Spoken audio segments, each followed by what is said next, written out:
Welcome, and Hi. thank you for being with us. Could you please introduce yourself and tell us about the project you represent here? Sure. Well, my name is Liz Barry. I'm here from Brooklyn, New York, and I've become a close observer of democracy movements in a few places around the world, and some of them seem particularly important to share with you. So tell us a little bit more about the specific project you are here for. Well, a few years ago I found myself in the middle of a mass street protest on the streets of Taipei.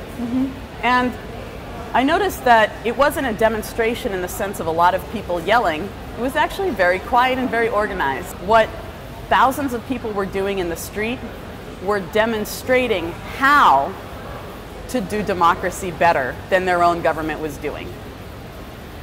I kept in contact with this group. There's many groups involved, but one community in particular, G0V, Gov for government, spelled with a zero, reimagining how government can work now with the support of open data and open source movements and data science.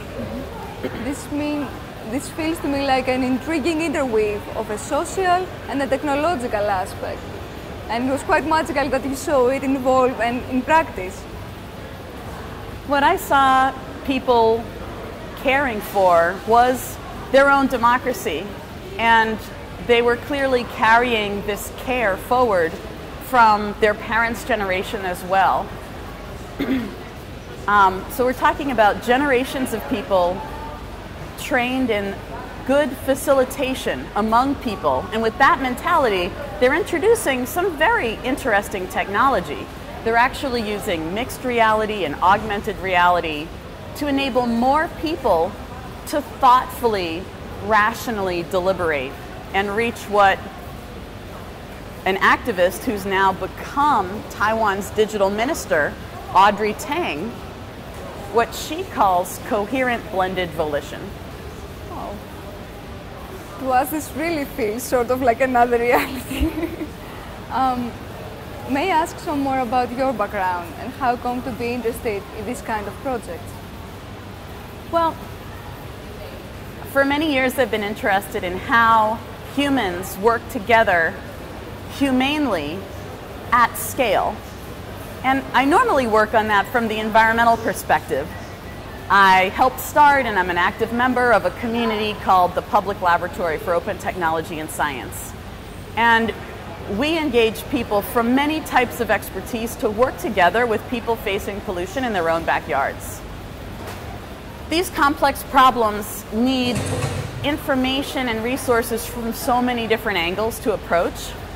I find myself working in online communities all the time, and that's how I connected with another very active online community here in Taiwan, and then realized that the civic technology world, which for the past decade has been focused on maybe new apps, kind of improving what government is trying to do already, and now connecting with communities in Spain, communities in Taiwan, I'm realizing that actually these open source communities are reimagining what government can be, getting back to an earlier root of democracy. Super. And tell us a little bit more about the context of the Reworks Agora and how come you bring this interesting information and these interesting experiences in Thessaloniki. Well, I am so delighted to be here to meet Arjiro and David, the people who invited me.